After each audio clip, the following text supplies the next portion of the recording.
Hello everybody, welcome to Puppet Vikings.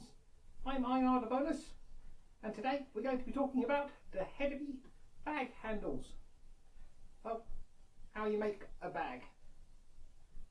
There's our bag, and now we'll show you how we made it. So, first we take a piece of wood.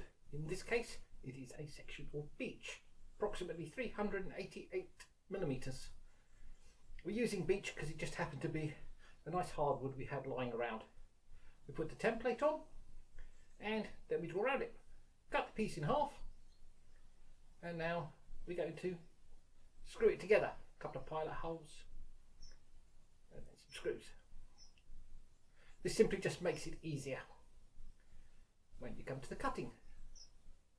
So take a saw and cut down to the lines we drew. And there we go, that's all of the lines done.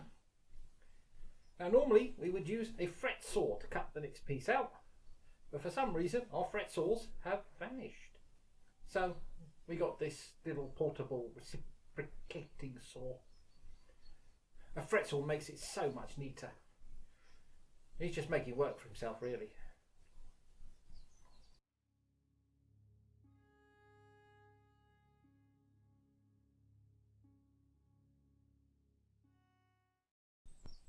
Use a file to smooth it out, but of course that takes a long time, and well, we have tools. So angle grinder with a large sanding disc cuts the time down. Anyway, he's just flattening it out.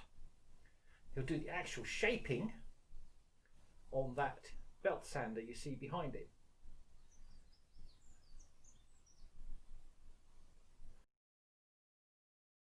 That way you can get it all nice and smooth as a one lump, and everything stays the same shape because it's two handles. Now we did actually do footage of him cutting out all of the holes where the strapping goes. Unfortunately, he stood with his back to the camera, and therefore, although he did it, you don't see it. Yeah, a bit like that.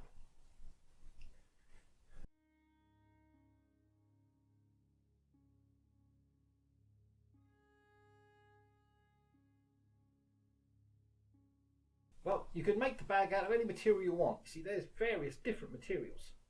We opted for wool. That's a nice pink wool. There's a green one.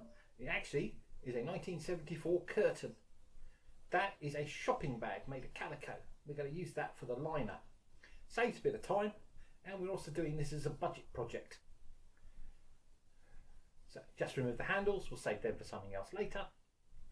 Now, the handles were found in Hedeby, but there's very little in the way of actual bags. So it doesn't really matter what you use to make your bag, because there's no right or wrong way. No evidence. There is a spraying handle, but we're going to cover that in a different video. We're going to make a proper spraying bag. Ooh, it sounds exciting. There we go. We're just boxing the bag to get the right size. A couple of little tucks, bit of stitching. He's using what they call a back stitch. Well, he's no Bernadette Banner, but hey, he can sew a bit. There we go, all stitched, all ready, about 3 inches across. That just forms the base. There's our fabric. That's a lovely pattern. Now, he's used the simple method. He's just cut it out into a large T. And now we'll join the pieces up to make the sides. Just save you a bit of time. I mean, we are using leftover fabric. We're not exactly going out and buying something specific for the project, but there's nothing to stop you doing that.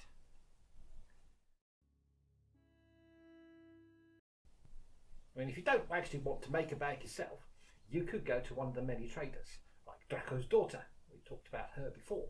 She does lots of lovely bags and handles if you just want to buy the handle and you don't have the tools or the time to make one.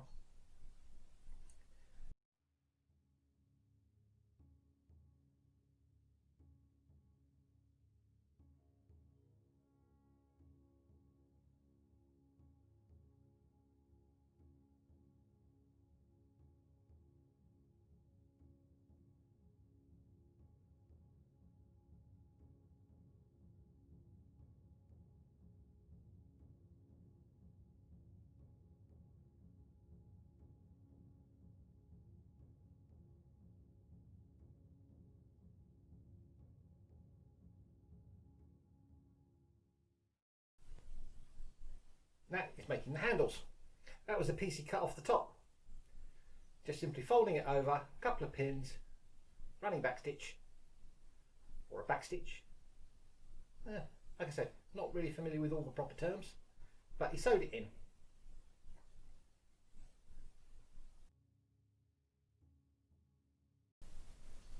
Then we feed it through, find out how much we need, cut it into thirds, and turn it inside out using a pencil.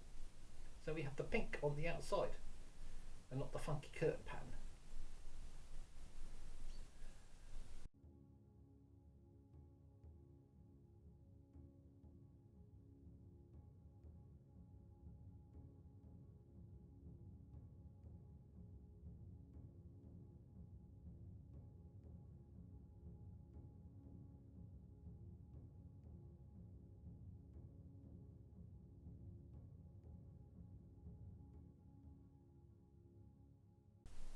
And there we go, all nicely turned inside out, like little tubes. Now, stitch them into place and then we will attach them to the bag. Not that difficult really. Took him one day, well, 6 or 7 hours.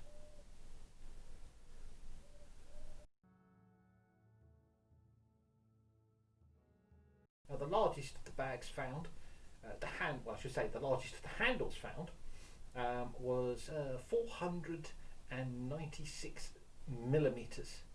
That's almost half a meter. That's a big handle. Makes you wonder what they use these bags for. We're just using them as over the shoulder bags for carrying stuff around.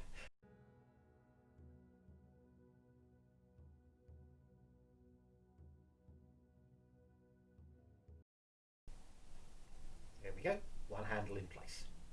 Don't worry about your bad stitching, because even if you make a mess of it, you can always get a piece of tablet weave or make some tablet weave and just put that around the top. Like I said, there's no right or wrong to these particular bags, so you can decorate it how you want. But this sort of project is fine for LARPing and SCA and Viking reenactment if you make it out of authentic material. Now, we used beech because that's what we had. Most of the finds found were made of ash, but as we've seen from past projects, ash is really tough. There we go, finished bag. Roomy. And now we just put a simple cord on. As you see, we just use some rope. But again, you can do whatever you want. Bit of tablet weave, some inkle braid, bit of silk. I've seen a really nice one where they have sections of leather that go up to brass rings and then to another section of leather with a decorated handle. So you can do whatever you want.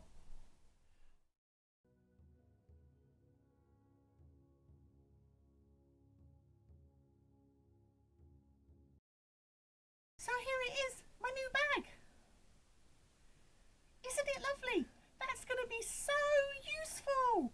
I'll be able to carry all of my things in it.